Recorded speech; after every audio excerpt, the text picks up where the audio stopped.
Namaste everyone. Welcome to second PUC physics class.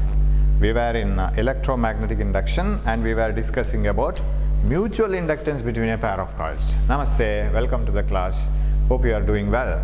It has been raining heavily from many days and we were discussing about electromagnetic induction in that rainy days. Now, so we have seen that how to derive the mutual inductance between a pair of coils. We will revise it cleanly now. You take a paper and pen and try to write it again as I write it, because hope you have studied it in the previous class and you have studied it yourself how to get it back, and if at all you have any doubts you can clarify it again.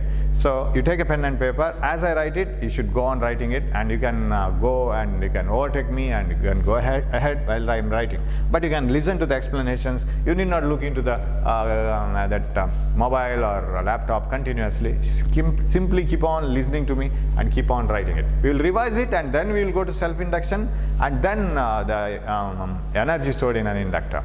Okay, so now first of all we should have two coils, right, wound one over the other, and I will draw the diagram here so that it becomes easier. I get enough space. So you have two coils like this. So this is one coil and the wire is wound over that coil like this, and it has total number of turns N2, and the number of turns per unit length is small n2. Capital N is the number of turns total. Yes, and okay, like this. And we will have one more coil inside this. So let me have a color chalk. So this is another coil. Okay, it is like this, common axis. You can draw this diagram because this derivation is a needed one, and formula is much needed formula. Okay, like this, yeah, right. And the common axis we have like this.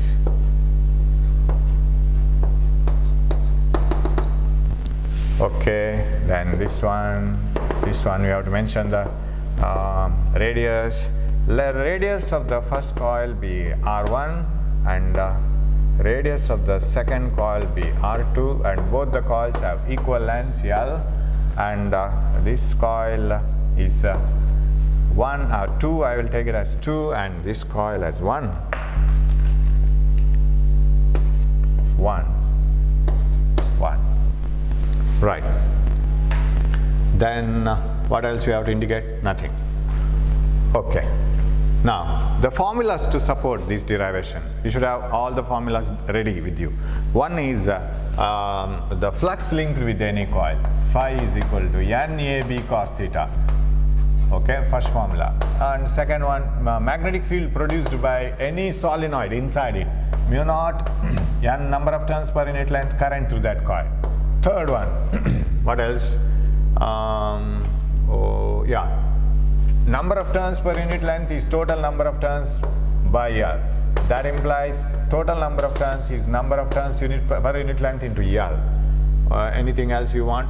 B is equal to mu naught Ni, we have written area pi r square, that you know. Yes.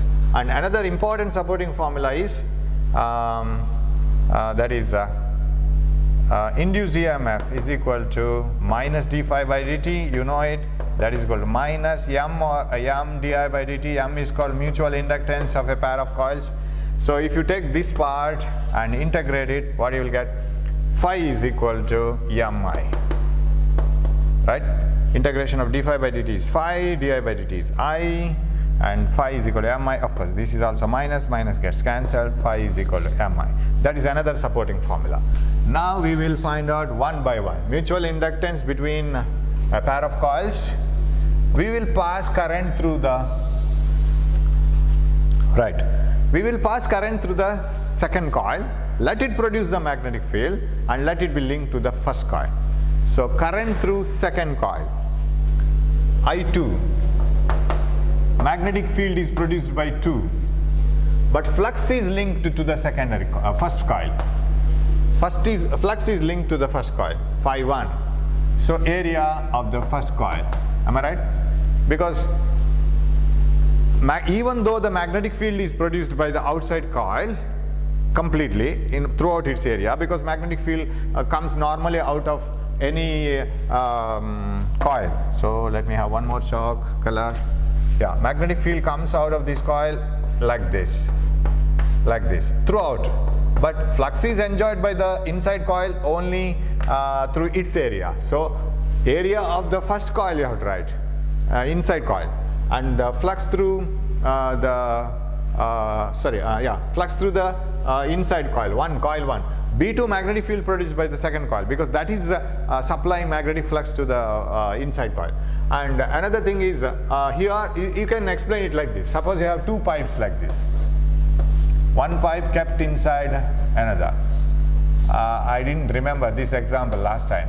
Now suppose you are passing water through the outside pipe. Water is passed through the outside pipe. Of course it should pass through the inside pipe also, right? Because inside pipe is inside the outside pipe. So whatever the water flows through the outside pipe should pass through the inside one also. So how much flux, how much water is flowing through the inside pipe? Now you have to take the area of this one, isn't it? Correct? If you go the other way around, pass water, so now the water is passed through the outside pipe. That flows to the inside pipe also. So how much water is flowing to the inside pipe is inside pipe area.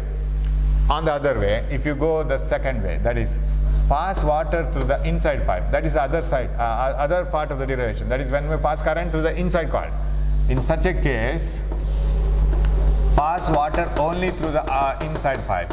Now if I ask you, what is the flux through the outside pipe? It is only the water flowing through the inside pipe. Why? Because that is the one which is carrying water, correct? So if you pass water to the inside pipe, total water coming out of the outside pipe is same as the water coming out of the inside pipe. So both the times you have to put the area, this one only. That was what we were struggling in the last class.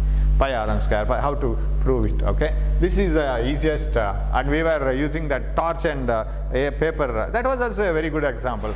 So if paper is larger, torch is smaller, how much light falls on how much area, that only you have to consider.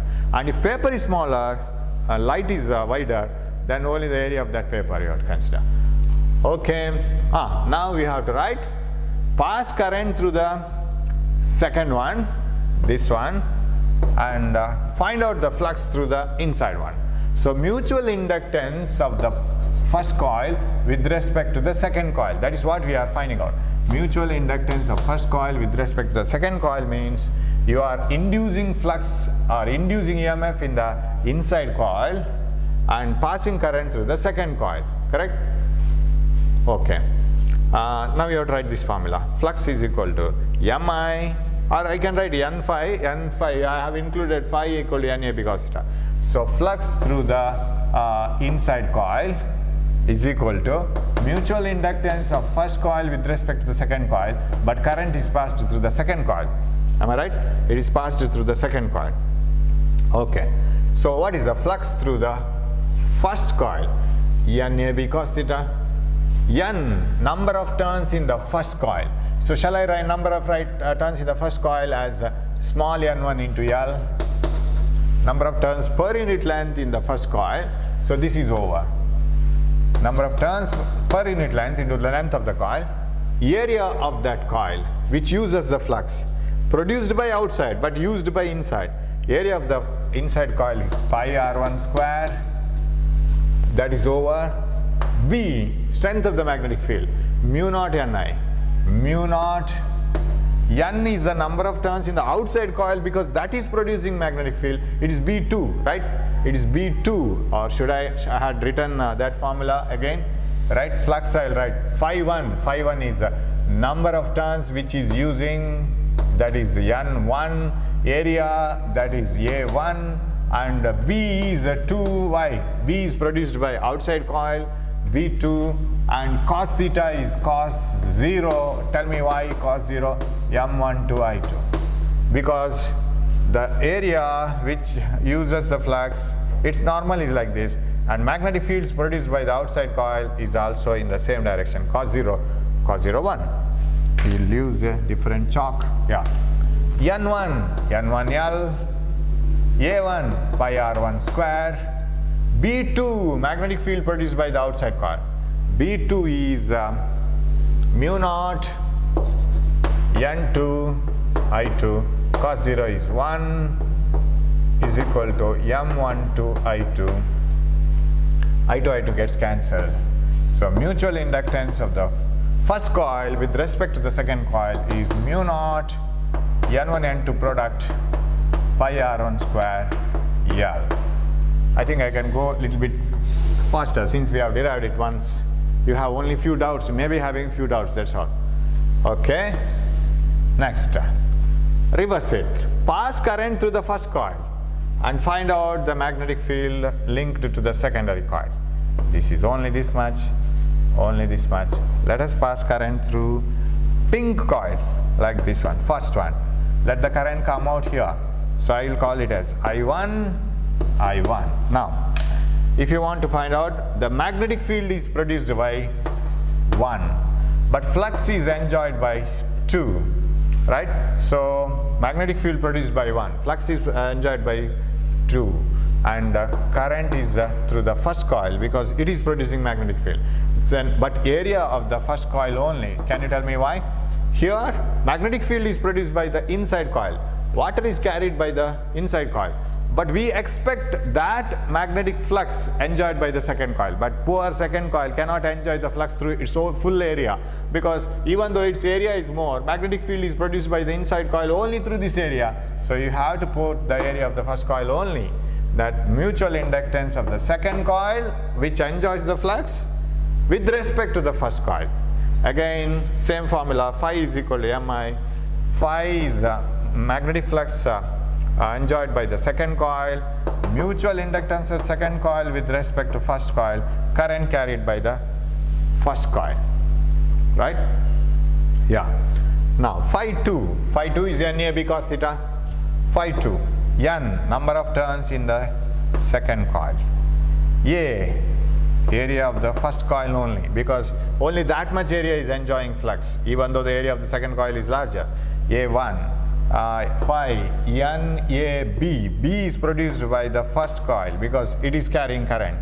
B cos 0 is equal to M21 I1. Now expand it. N2 can be written as N2L. Total number of turns is number of turns per unit length into length of the coil. Area 1 is pi R1 square. B1 mu naught N1 I1 cos 0 is 1. M21 I1. I1 gets cancelled. So what is M21? M21, hope you can see this. Yeah. M21 is equal to mu naught N1 N2 pi R1 square L. Same as the previous formula. Right? So mutual inductance between a pair of coils depends on the number of turns, the product of number of turns in the two coils, permeability of the medium inside the two coils, and area of the smallest coil and the length of the coils. So very important derivation. Okay, little bit technical. You should know the theory background very clearly, then only you can do it. Okay, now suppose you go for the self-inductance. Sir, give me a formula for self-inductance of the material. Right, my clock has stopped. Okay, let it be. Self-inductance of a material. Right, now we will take a single coil. This derivation is not tough because here there is no confusion of 1 and 2. So we will take a single coil and pass current through that, variable current. You can pass an AC or you can have a DC with switch on and switch off. The change in the magnetic flux linked with the coil induces an EMF in the same coil. That is called self-induction. Now due to this self-induction, an EMF is developed, and how much EMF is developed, how much ability it has got to develop EMF, that is called self-inductance. And if you want to find out the equation for self-inductance, again you have to go like this. E is equal to minus d phi by dt, which is also equal to minus L di by dt, because d phi by dt is proportional to di by dt, rate of change of current. Now integrating this, we get phi is equal to Li. L is called self-inductance. If you want to write the formula for this, flux linked with the same coil because of the change in the current to the same coil, no 1 and 2, flux NAB cos theta. So shall I write this NAB cos theta? N, number of turns, N into L, number of turns per unit length into L, directly I can do that. N A pi r square, or I will write area of the coil itself. No 1 and 2. N A B produced by the same coil, mu naught N I. Or shall I write this formula itself here, because it is far away. Flux is N A B cos theta is equal to L I. N, number of turns per unit length into length of the coil. Of course, this coil may be like a solenoid, right? It like this. It may be a long solenoid. So you can have it like this, and one end and other end connected like this. Okay? We can have a diagram like this. A single coil, but not wound at the same place. It may be a solenoid like this. So like this, battery and a variable current. Then this length of the coil comes into picture. NL, A, I will write area only. It is pi r square. Then B is mu naught Ni. Cos theta, cos 0, you know, magnetic field is normal to the cross-sectional area. Normal to the coil cross-sectional area itself is along the same direction. So cos 0, 1, Li, Ia gets cancelled. So what is L? Mu naught N square Al. This is the formula. Instead of N1, N2, you have N square. Instead of pi r square, I have written area. That's all. You can expand it at pi r square itself. This is the easiest one. No confusion of 1 and 2. So self-inductance is given by mu naught N square Al. Now here, some things you can't say it directly. I will discuss with one or two problems for entrance exam especially, and that helps you to understand that formula very clearly. Shall I rub this one now? Because you see the formula, self-inductance, mu naught N square Al, very important formula. Self-inductance of a coil depends on the area of the coil, length of the coil, number of turns per unit length, everything. Current. Yes. Now I will take L is equal to mu naught N square Al. Self-inductance of a coil, L is equal to mu naught N square Al. If the coil is like this,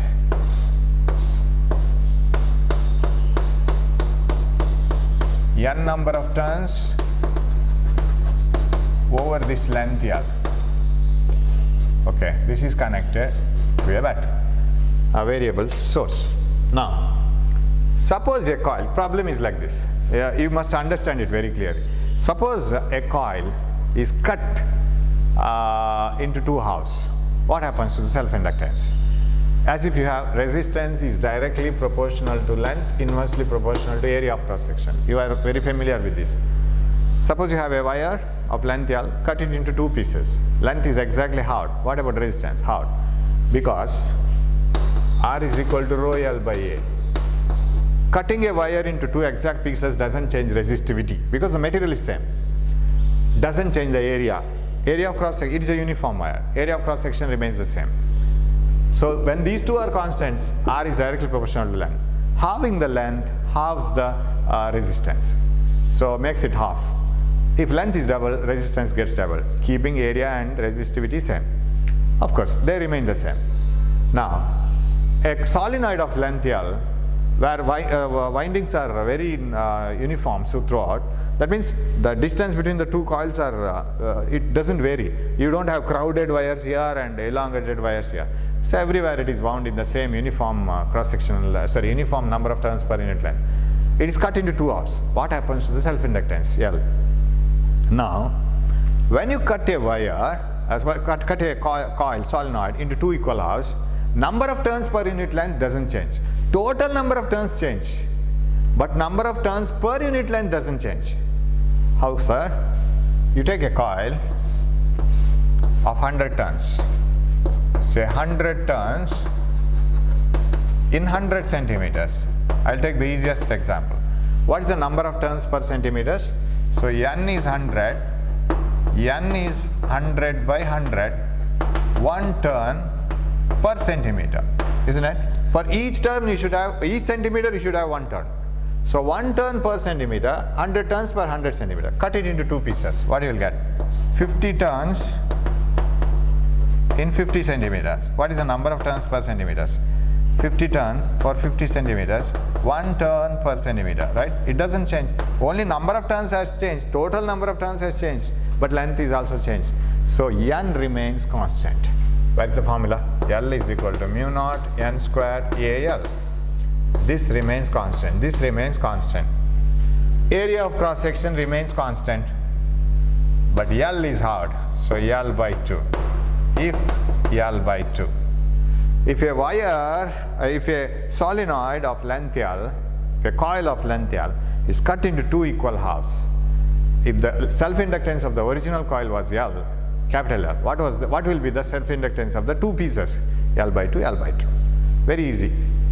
And okay. Sir, if you go the other way, will you get the same answer? That means, what is the other way? If I put total number of turns here, what I will get? Self-inductance of a coil is mu naught total number of turns by length of the coil whole square, small n, AL. What is the formula? L is equal to mu naught n square AL by L square. 1L gets cancelled, 1L remains here. Now analyze the same problem. Will you get the same result? Mu naught n square total number of turns square by this L square, 1L get cancelled, so L. Mu naught n squared A by L. When you cut the wire into two pieces, total number of turns will change. It becomes halved, right? Cut into two pieces. Total number of turns change. So n square 1 by 4 because it is halved. But length has halved. It is in the denominator. 1 by 2. What it becomes? 1 by 2. Answer same. Hope you have understood. L is equal to mu naught n squared A by L, right? If you are using total number of turns, L comes to the denominator. Total number of turns, L comes to the denominator. If you are using number of turns per unit length, L comes to the numerator. So n square A by L. So you can't conclude directly that self-inductance is directly proportional to length. That depends on how do you treat the constants. Whether number of turns per unit length is a constant or total number of turns is a constant. Depending on that, self-inductance is directly proportional to L or inversely proportional to the length of the coil. So depending on whether the total number of turns is a constant, then self-inductance is inversely proportional to length. If number of turns per unit length is a constant, self-inductance is directly proportional to the length of the coil. So that you have to conclude yourself. Okay, now mu naught is equal to n square A by L. Now what is L dash? L dash is mu naught n by 2 whole square A by L by 2. Because length has, and these two remain the same. What is this formula? Mu naught n square A by, this one 4, L 2 here. 2 gets cancelled. You get a half extra. So L dash is L by 2. Correct? So that is how you have to analyze it. Little bit different. Whereas R equal to rho L by A, that is a direct one. Here, so if a coil of n number of turns per unit length is cut into two pieces, small n doesn't change, then the self-inductance gets halved. So you can analyze. Just understand this, what I have discussed. That is very important. Okay, next we will go on to the energy stored in an inductor. You know that a capacitor is an instrument used to store charges, energy in the form of electric field, right? Energy in electric field. Whereas an inductor, the self-inductor coil, is an instrument used to store energy in the form of magnetic field. Energy in the magnetic field. Okay, so in a capacitor you have two metal plates separated by an insulator, dielectric we call. If you connect a battery across the capacitor and if you just switch it on, battery starts doing the work. Work is done by the battery in sending the charges from one plate to another. Now, first electron is sent from one plate to another plate, A to B. This gets positively charged because it has lost one electron. And that electron goes to the other plate because other plate has got negatively charged. And it has got that electron, it is negatively charged. Now while sending the next electron, battery has to do little bit more work because there is an opposition from the already arrived electron. The newly arriving electron will find it difficult to go here because there is a repulsion. But battery will do the work in sending the electrons one by one. But as the electrons get accumulated, electrons are lost here. This gets positively charged. Here, this gets negatively charged. Now the battery has to do more and more work in sending electrons one by one from one battery to another. That work done by the battery in sending the charges from one plate to another is stored as potential energy in the capacitor, that is electrostatic potential energy. It is like winding a spring. The work done by the external torque in winding the battery is stored as mechanical potential energy. The work done in bringing the pendulum to the other end, extreme end, is stored as mechanical potential energy, gravitational potential energy. Similarly here. So that gets converted into some other form of energy, electrical energy and whatever, you can use it. So always work done by this battery is stored as electrostatic potential energy, and you will have an electric field here, and always electrons will be tending to go from here to here. If they get an opportunity, they can go, and if you remove the battery and connect them, they will return back. That is possible. That is regaining the energy. Now in an inductor, suppose you have a coil. I'll represent a coil like this. An inductor is connected to a battery, say a switch. This is the easiest way of drawing a coil. I need not have to have, this has a length, right? So this is like a solenoid. Switch on. As you switch on, there is a variable current passing through the coil, because you know that any DC battery doesn't show maximum current all of a sudden. It takes certain time to increase from 0 to maximum value. As it increases the current from 0 to maximum value, say 5 ampere, it takes a certain time, making the circuit. So when it switches on, there is a variable magnetic field produced by the coil. Say magnetic flux, I will show it like this, magnetic field lines. And that magnetic field is linked to the same coil, and in order to oppose that change in the magnetic flux, coil induces an EMF and thereby produces a current, and that current opposes the change in magnetic field. That means battery has some responsibilities now. The battery will pass some current, variable current, that induces an EMF and that produces a varying magnetic flux. In order to oppose that cause, that is varying magnetic flux, an induced EMF is developed. So an induced current flows through the circuit. And if battery has to raise this current little by little, it has to fight against this opposition. That change in magnetic flux induces a current which opposes, right? So that opposition is that responsibility of raising the current against that opposition is taken by the battery. Battery will do the work in strengthening the current or raising the current from one value to another, and that work done by the battery in raising the current against the opposition created by the coil in terms of induced current, and that work is done by the battery, and that is stored as magnetic potential energy. So how much energy is stored in the coil in the form of magnetic field or in terms of magnetic field, that is what we are going to find it out now, right? So as if the motion of electrons and storing of electrons itself here opposes the further movement of electrons, similarly here the raise of current by the battery produces a change in the magnetic flux, and that change in the magnetic flux opposes the rise of current itself. So battery has to do the work in raising the current by itself, because that raising current itself is opposed by the change in the magnetic flux and by the coil itself. So that is what you call producing a self-induction, right? So the work done by the battery is stored as energy, and so a coil induces EMF and it stores the energy in the form of magnetic field, whereas a capacitor induces capacitor stores energy in the form of electric field, and we call this as a self-induction, this as a capacity, and now this is called choke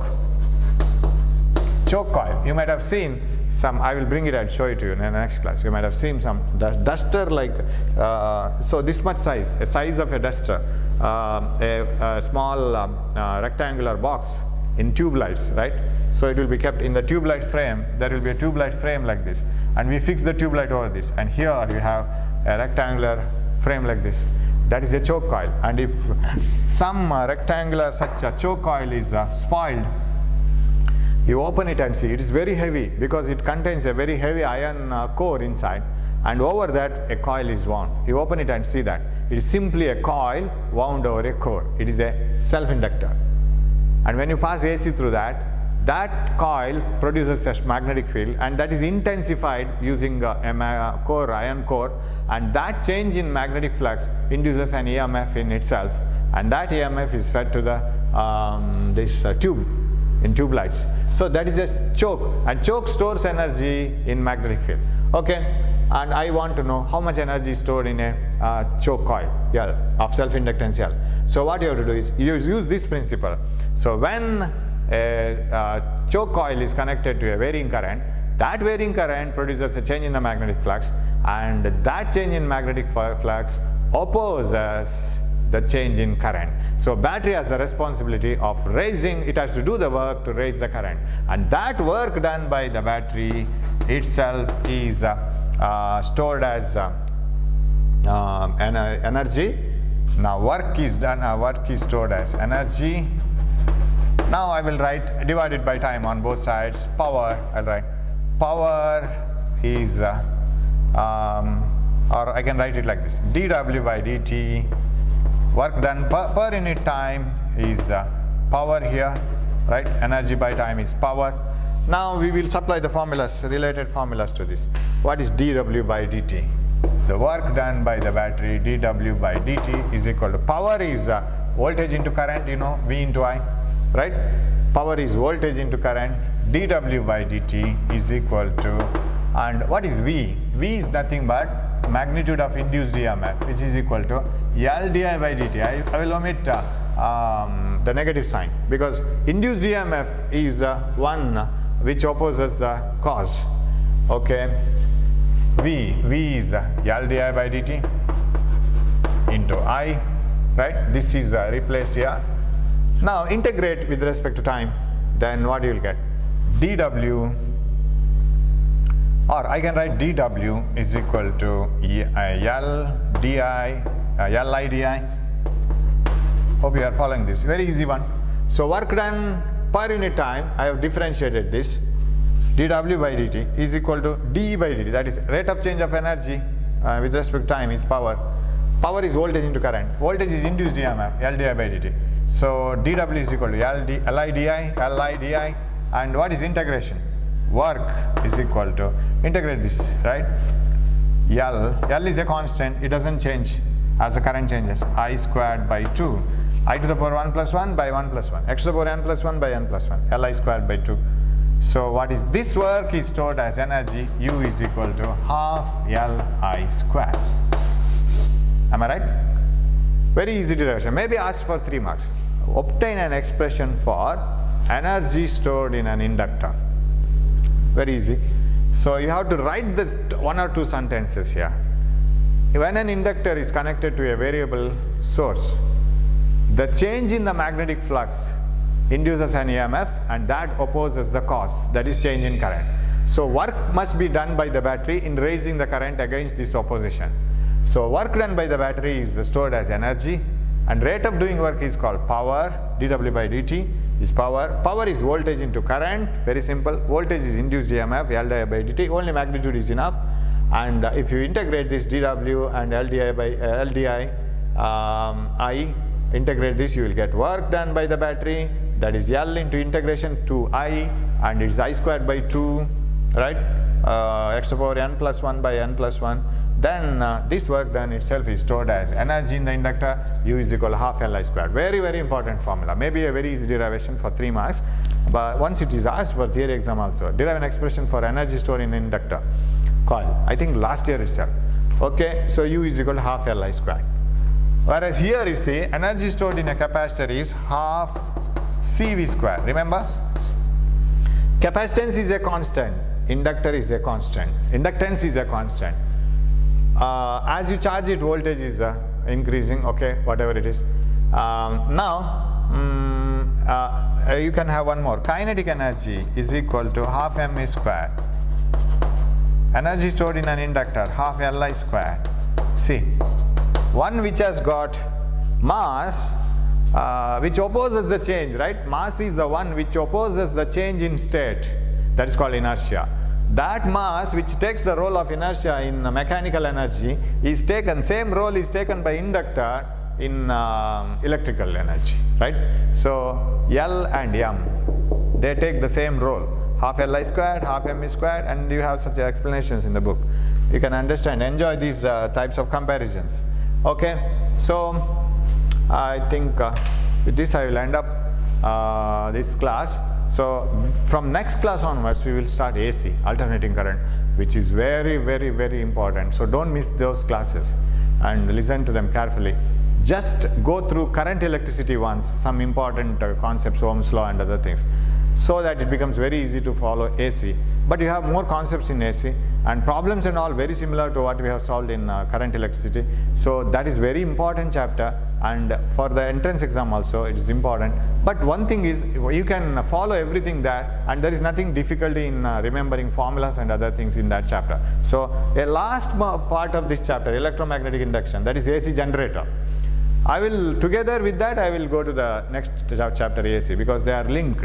So this chapter it didn't come to an end. This has one more thing, that is AC generator. And after that, AC alternating current starts. Okay, we will have that in the next class. Thanks for watching my class. We will meet in the next class with the alternating current. Thank you.